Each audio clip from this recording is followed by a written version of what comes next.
السلام عليكم ورحمة الله وبركاته. عاملين ايه؟ يا رب تكونوا بخير. النهارده هنعمل مع بعض الحواوشي بطريقه حلوه جدا جدا جدا واحسن كمان من بره.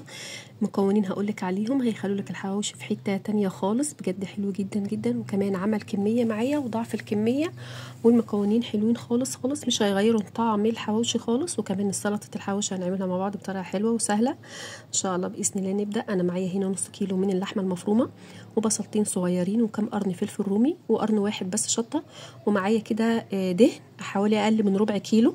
تمام. انا بفرم الفلفل الاول، فرمته حلو جدا ناعم. تمام. وبعد كده بفرم البصل. الكبه دي عايزه اقول لك حلوه جدا جدا في الفرم، حلوه خالص. وبعد كده فرمت الدهن برضو وحطيت كله على اللحمه. تمام.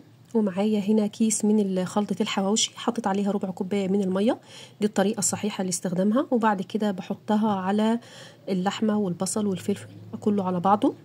تمام. وبعجن كويس جدا في كل المكونات على بعضها كويس جدا. تمام. يعني خلطة الحواوشي والدهن هو اللي بيخلوا لك الحواوشي حلو جدا جدا جدا، وكمان بيضاعف الكمية من غير ما تغير اي حاجة في طعمها. تمام. وبعد كده ببدأ أعمل سلطة عبارة عن طماطمية واحدة وقرن فلفل وفص ثوم وخل وملح وشوية مية صغيرين، وبضربهم كويس جدا. وبعد كده بنزل عليهم على الطماطم المتقطعة والفلفل، وطبعا شطة. وببدأ بقى أحشي الحواوشي في عيش بلدي عادي. عايزة العيش الصغير اللي هو عيش الحواوشي براحتك عادي. أنا عمل معايا هنا نص كيلو، كمان اتبقى مني عشان ما كانش في عيش متبقي، فأنا عملت حوالي 10 أرغفة من عيش الحواوشي.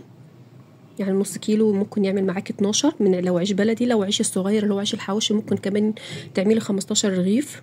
بجد حلوه جدا الكميه، وما حطيتش اي حاجه غير البصل والفلفل، كميات قليله كمان وتبقى معايا.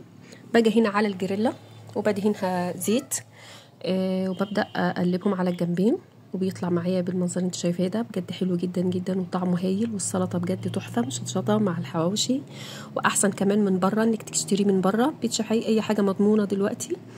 ويا رب يكون الفيديو عجبكم، ولايك وشير لو عجبك الفيديو. والسلطه بجد تحفه جميله قوي، يا ريت تجربي الطريقه. والسلام عليكم ورحمه الله وبركاته.